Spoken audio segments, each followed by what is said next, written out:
निबिरू, planet x, माया calendar सर्वनाश, परमानंद एक नया महाप्रलय, एक बाइबल भविष्यवाणी, एक सुपर वॉल्केनो या एक दुष्ट शुद्ध ग्रह या धूमकेतु हम पर फिसल रहा है। हर कुछ वर्षों में या शायद हर कुछ महीनों में एक नई कहानी, अटकलें या साजिश वायरल हो जाती है जो दावा करती है कि दुनिया का अंत निकट है। कुछ दावे बहुत विशिष्ट होते हैं, अन्य अधिक अस्पष्ट हैं। फिर भी हम ऐसी दुनिया में नहीं रहते जहां मिथ और रहस्यवाद हमारी सोच पर हावी है। हम जानते हैं कि हम विज्ञान की भविष्यवाणी शक्तियां का उपयोग करके आने वाली हर चीज को समझ सकते हैं, और ऐसी ही कुछ शक्तियों की वजह से कुछ दुनिया खत्म होने वाली वाक्य के बारे में हमें पहले ही पता लग गया है। आपके साथ ऋतिका नारंग। पहला दुनिया का अंत, मानवता का विलुप्त होना, ये केवल भविष्यवाणी नहीं है, ये एक अनिवार्यता है।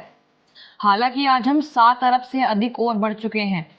मनुष्य हमारे वर्तमान रूप में केवल 10 लाख वर्षों से भी कम समय से है।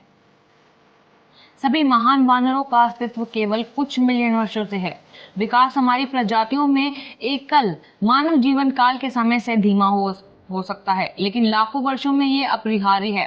जैसे जैसे पृथ्वी बदलती है, जीवित रहने के लिए विभिन्न प्रजातियों पर दबाव भी बदलेगा, जबकि यादृच्छिक आनुवंशिक उत्परिवर्तन होना है। कुछ उत्परिवर्तन वर्तमान दबावों से बचने के लिए फायदेमंद होते हैं, और वे जीन हैं जो सबसे अधिक पारित होने की संभावना रखते हैं। अब से लाखों साल बाद मानवता की वो संतानें संवेदनशील बनी रहेंगी या नहीं, जैसे कि हम जानते हैं, बात से परे है मुद्दा। यह है कि अब से लाखों वर्ष बाद भले ही मनुष्य के वंशज अभी भी आसपास हों, वो अब मनुष्य नहीं रहेंगे। सीमित संसाधनों वाले बदलते ग्रह अन्य मनुष्य परमाणु, रासायनिक या जैविक हथियारों के रूप में और प्राकृतिक दुनिया बीमारी के रूप में से मनुष्य स्वयं दबाव का सामना करता है। एक शुद्ध ग्रह की हड़ताल जैसी दुनिया से बाहर की तबाही होती है या नहीं, मानवता का पतन अपरिहार्य है। हमें हमारे वंशज हैं या नहीं, जीवित हैं या नहीं, ये महत्वहीन है। हम अनंत इस दुनिया से विलुप्त हो जाएंगे। भूगर्भीय और खगोलीय समय के पैमानों पर यह जल्द से जल्द होने की संभावना है, और यह हमारे लिए पहला दुनिया का अंत होगा। पृथ्वी के महासागरों का उबलना, यह इतना सौभाग्यशील ब्रह्मांडीय संयोग है कि हमारा ग्रह आकार और द्रव्यमान में है। इसके वातावरण के साथ दूरी पर यह एक तारे से बिल्कुल हमारे जितना ही विशाल है। इन सभी मापदंडों का केवल सही संयोजन हमें सीधे सतह पर प्रचुर मात्रा में तरह पानी के साथ एक जीवन समर्थक ग्रह दे सकता है। अरबों वर्षों से पृथ्वी एक महासागर से ढकी हुई दुनिया है, जिसमें सरल और जटिल जीवन समुद्रों से उत्पन्न हुआ है और केवल उपेक्षाकृत हाल ही में भूमि पर आया है। फिर भी हमारे सूर्य के भविष्य के विकास के लिए धन्यवाद। हमारे महासागर हमेशा के लिए नहीं रहेंगे। जैसे ही सूर्य के केंद्र में हीलियम का निर्माण होता है, जिस क्षेत्र में परमाणु संयम होता है, उसका विस्तार होता है, जिसके हमारे लिए गंभीर परिणाम होते हैं।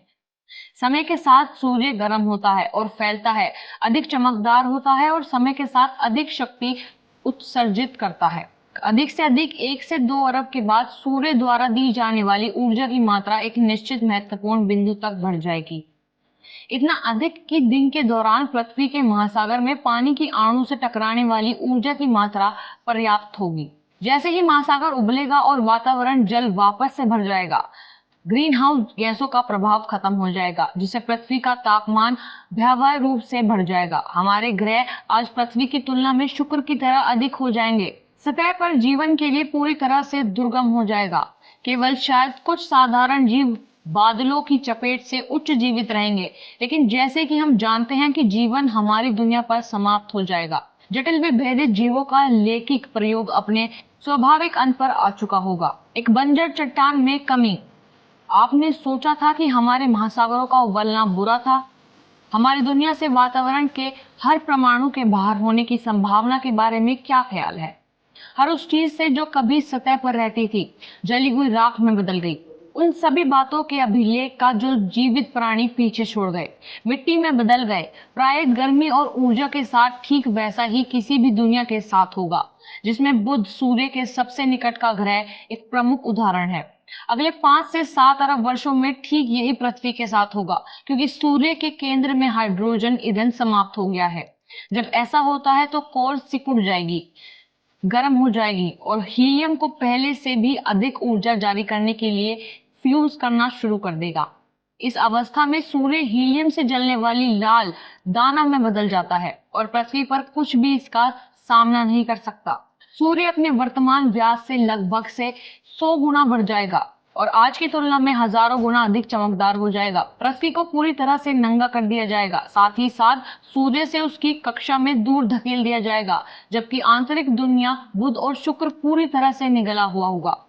सूर्य बाद में मर जाएगा, एक सफेद बोने के रूप में कम हो जाएगा, जबकि पृथ्वी सिर्फ एक भुना हुआ अवशेष है जो एक तारकीय लाश के चारों ओर अपनी कक्षा में अंतरिक्ष के माध्यम से तैर रहा है। उबला हुआ हो, फिर झुलसा हुआ हो और वापसित हो गया हो और अंत में ब्रह्मांडीय किरणों के लायक क्वाड्रिलियन के साथ बमबारी की गई हो, फिर भी एक ग्रह की हमारी लाश का अस्तित्व बना रहेगा।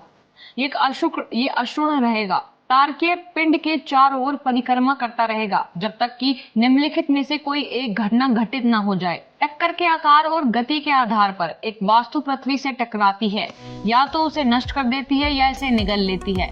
हमारी आकाशगंगा बहुत विरल जगह है, लेकिन हमारे पास ब्रह्मांड में हर समय है। एक विशाल वस्तु पृथ्वी के करीब से गुजरती है, इस सौर मंडल और आकाशगंगा से पूरी तरह से गुरुत्वाकर्षण से बाहर निकलती है, जहां ये अंत काल के लिए खाली ब्रह्मांड से अस्पष्टता में भटकती है, या यह सूर्य की लाश से बंधा रहता है और धीरे धीरे अनगिनत कक्षाओं में हमारे तरक्की अवशेष में सपिरल होता है, जहां ये काले बोने द्वारा निगल लिया जाता है, जो हमारे और मंडल के जो कुछ भी बचा है उस पर हावी है। धन्यवाद आपका हमारे साथ जुड़ने के लिए।